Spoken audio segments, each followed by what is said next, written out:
I'm the Magicest. Chapter 12! It's Meguka time! Homura was puzzled. How could this girl, who looked and acted exactly like her, be the same person as her? She scratched her head in confusion. Indeed, they looked similar, but the new Homura had glasses and braided hair, which was hard to flip, and she was far more astute and calculating than the real Homura. What's this thing? She asked while holding a glowing tube. Homura flipped her hair in a dry manner. That's a dynamic quantum generator.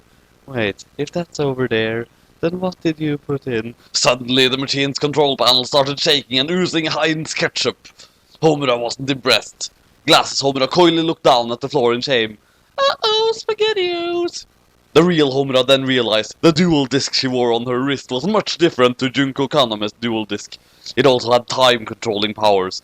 Somehow, the other Homura must have messed up and traveled to a timeline with another Homura. She slapped Glasses Homura. You fool! You have created a time paradox! What if you turn me into my own grandpa? Glasses Homura took notes. Will that be necessary? Homura crunched up the paper cup in her hand. That won't be needed. She continued. How did you enter my timeline?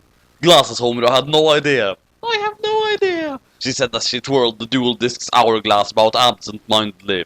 And as she did, she ended up summoning yet another Homura, who also had glasses, but hers were much thicker. She also wore moccasin shoes and a vintage scarf. She tossed her hair in a hipster manner as she appeared. Hair flipping is so mainstream. The real Homura was insulted by hipster Homura's opinions. She was about to smack her hipster face upside the head with her 9-iron golf club. But as it turned out, Glasses Homura got into a heated argument with her over Peaches and Mattis Yahoo's songs. And again, another Homura was summoned by a ripple in the space-time continuum. This one was robotic, and had extendable arms. I am Homura bot. Please insert weapon. Homura couldn't bear to see all these other Homuras gumming up her special mission. She had to contact Madoka to help her send them back into their own timelines. Maybe that would distract her from making a contract with Kyubey. She flipped her hair and told Homura bots, the most competent of the three, to watch over the other Homuras. Homura bot, make sure the other Homuras don't kill each other. I'll know if you fail, because if they die, then I'll die. Homura bots recognized the order. I am Homura bot. Please insert weapon. Homura bowed to her superior. Domo arigato, Homura botto. And as it turned out, Madoka was sitting at a park bench with Kyubey, watching a billboard that changed pictures every few minutes. Madoka pouted. What am I going to do, Kyubey? All my friends have died, and I couldn't do anything to save them. Mr. Bacon poked his head out from inside the rubbish bin. I'm still alive, Madoka. Madoka reiterated. All my friends dead! Oh, woe is me! Kyubey adjusted his sombrero. Contrato. Madoka had to pause and think about it. No, I can't do it. Kyubey did the Mexican while shaking his maracas. Porque. Madoka dried her tears with her ribbons. What if I end up like Kyoko or Sayaka or that other girl? Senor Bacon. Madoka couldn't bother to argue with Kyubey's swarthy Latino charisma for any longer. Maybe now she would have to accept the contract. So she cleared her throat and began. I wish that. But then Kyubey spontaneously exploded into pieces of candy. Madoka didn't know how that happened. That won't be compulsory, announced Homura as she blew the smoke off her revolver barrel. She had finally managed to kill Kyubey, the magical cat who had trolled the magical girls all this time. Madoka, on the other hand, was not so compassionate. Homura, why did you kill Kyubey? Homura couldn't tell her the truth. It would break Madoka's lowly heart into several sticky, sugar-laden pieces. Madoka, I'm sorry. I thought for sure that Kyubey was going to eat your soul. But now, I don't even know anymore. I'm still afraid of the big bad witch coming to lay waste to our planet. Walpurgisnacht! Gesundheit. Anyway, Madoka Dingleberry Kaname, forgive me. I want you to leave. Go home, pack your bags, and go find your family. I'll build you a rocket to Mars so you can live out the rest of your lives in peace. All I ever wanted was to see you smiling. Fuck. Damn you, base hunter. But Homura, I'll miss you! It's okay, Madoka. We'll always be friends. Also, I'll install Skype on the rocket so we can chat when this is all over. Oh, and tell Mr. Bacon that his bacon and eggs are the best, okay? Mr. Bacon, who was chewing on an apple core he found in the bin, was touched by Homura's kind words, and shed a tear at this tender moment. Madoka nodded and left. Homura flipped her hair 5 times in a row to make up for going so long without it. And then someone started eating all the candy that Kyubey left behind. Salsa flavor. I sure wish Kyoko was around to try some of this. Homura facepalmed. She forgot that Kyubey could respawn, and now she had no ammo. Problem, Homura Akemi. Kyubey troll. Kyubey, or should I say, Kyubey, the smelly poo-faced incubator. You've ruined everything. Kyubey provided the curt refusal. Au contraire, mon frère. It is you who has done the ruination of everything. You were the one who influenced Madoka's potential by basing your wish on her. You were the one that altered the fabric of time whenever you messed up again and again. And you were the one who erased my save in Assassin's Scrolls. QED, bitch. Homura flipped her hair in anger. But this time, I won't mess up. I have an ace in the hole this time round. Kyubey scoffed. Yeah, whatevs.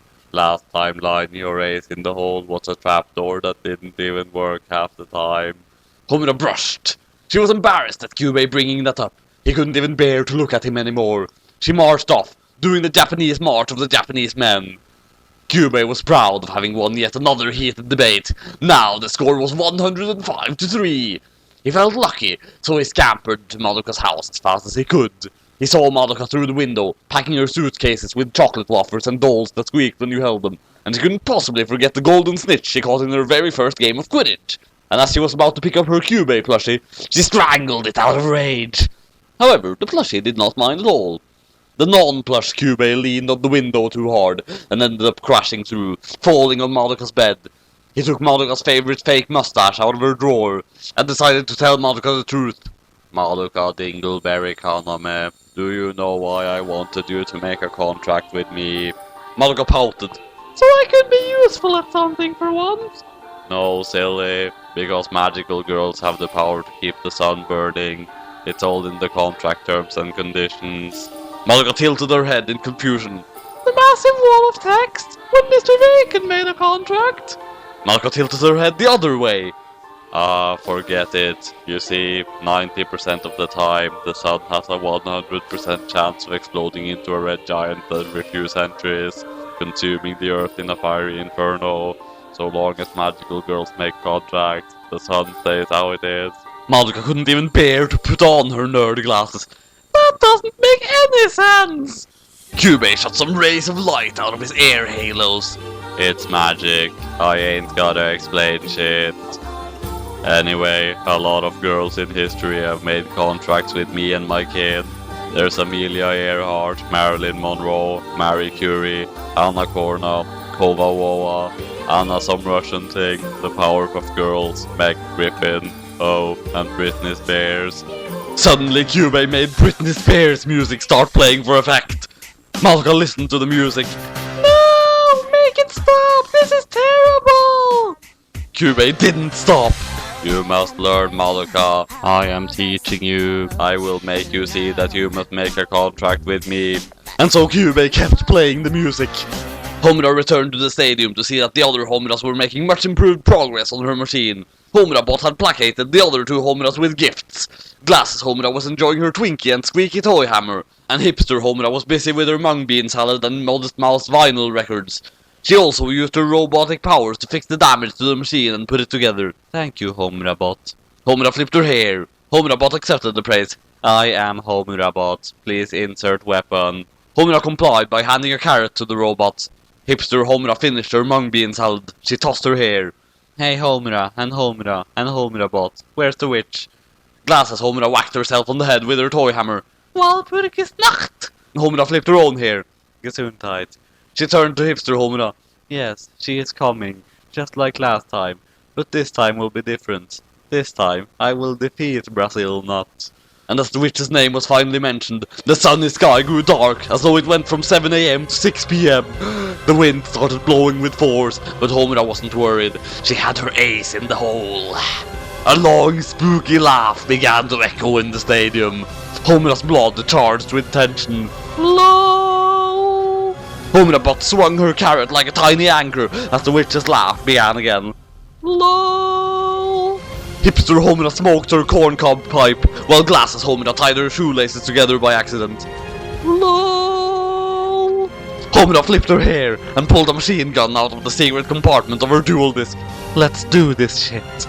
As the most powerful witch of all, Brazil Nut had the power to fire massive lasers and summon images of levitating fish to bombard her enemies.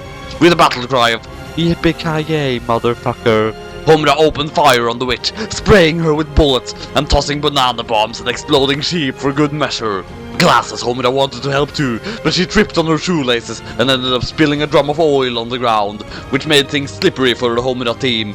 Brazil Nut, being able to float, was unaffected. Hipster Homura elected to attack with her trusty potato gun, which fired, you guessed it, Alaskan yams. Why Alaskan yams? Because in her own words, You probably haven't heard of them before. They're pretty underground. nonetheless, her yam munition was nothing short of amazing. Homura knew how to use the carrot as a weapon. Don't ask me what she did, but I bet it was pretty damn awesome. But despite their massive assault, Brazil Nut emerged unscathed. No amount of weaponry could break her magical barrier. But she was done toying around with Homura and her friends, so she tore a skyscraper from the ground and hurled it in their general direction. The collision ignited the oil puddle that Glass Homura had made, where she and the other two Homuras were standing, and they all ended up getting burned into a pile of ashes with eyeballs. Oh no, she didn't. The real Homura, the one who flipped her hair, was alone. It was time to use her ace in the hole, the Doomsday device. She knew that using it would probably level the entire city. Actually, she didn't know that, but she thought it was a good idea. So she jumped over to the control panel and pushed the big red button marked "Press Me!" smiley face. And the Doomsday machine started charging. Its cylinders started glowing, and electricity pulsed through its main conduit. The machine shook violently, and Homura thought it felt like a massaging chair. She directed the pylon directly at Brazil Nut's upside-down head, and she braced for the destructive beam that it would fire. This is it. She started to sweat in anticipation, but all it did was shoot a rubber duck. One puny rubber duck. Brazil Nut didn't even need to dodge it. No. It bounced right off of its gear body and rebounded to hit the Doomsday device, activating its self-destruct. Homura frowned as the machine was about to explode. I knew I should have gotten the turbo. The machine blew apart and Homura was blasted into a wall. She was done for, unless she rewinded time. So she reached for her dual disc, only to realize that she took it off when she washed her hands before using the machine gun. Now there was nothing she could do. She would be consumed by sadness and her gumball would corrupt to turn her into a witch.